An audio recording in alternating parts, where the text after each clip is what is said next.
సైలెంట్‌గా ఉండండి. సౌండ్ చేయగాకండి. నేను రూమ్‌లో దొంగతనంగా చేస్తున్నాననమాట. కత్తి తీసుకొని ఏం చేస్తున్నావురా? కత్తి తీసుకొని ఏసి పొడుస్తా ఉండా. ఎవరినంటే మటన్‌ని.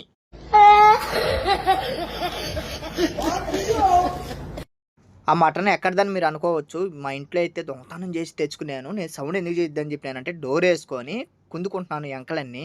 ఎందుకంటే చెక్క రూములు కదా ఇయి. సౌండ్ బయటకొస్తది. అందుకే మీరు సౌండ్ చేయగాకండి అని చెప్పింది. అందుకే డోరేసుకొని నిదానంగా కొట్టుకుంటా ఉన్నాను చిన్న చిన్న ముక్కలన్నీ.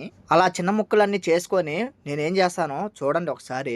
మీకే దిమ్ము తిరిగిపోతాది. కోయేట్లో కూడా ఈ విధంగా చేయొచ్చా అని చెప్పి మీరు అనుకోవచ్చు. మీరు కూడా ఎవరైనా ఇలాగే చేసుకోండి కోయేట్లో బాగుంటుంది. దాదాపు 2 కేజీల దాకా వచ్చింది మటన్ అయితే. నేనైతే ముక్కలన్నీ మెత్తటి అన్ని పక్కనేసాను. ఎంకలు మాత్రం సెపరేట్ చేసుకున్నాను. మటన్ కోసం నా ప్రాణమైనా ఇచ్చేస్తా. అంత పిచ్చి, అంత ప్రేమ నాకు మటన్ అంటే. చికెన్ మీద కూడా అంతగా ఉండదు నాకు. మొత్తానికైతే సన్నగా కోసిన ముక్కలైతే పక్కన పెట్టేశాను. ఈ ముడుసులు అయితే పక్కన పెట్టాను. ఇవైతే నేను ఫ్రై చేసుకొని తినాలి ఇప్పుడు. గంగా సినిమా చూసారా? దాంట్లో పసుపు రాసుకుంటాడు కదా! అలాగే నేను కూడా పసుపు రాస్తున్నాను. అలా ఎందుకు రాస్తున్నానో నెక్స్ట్ వీడియోలో అయితే చెప్తాను మీకు.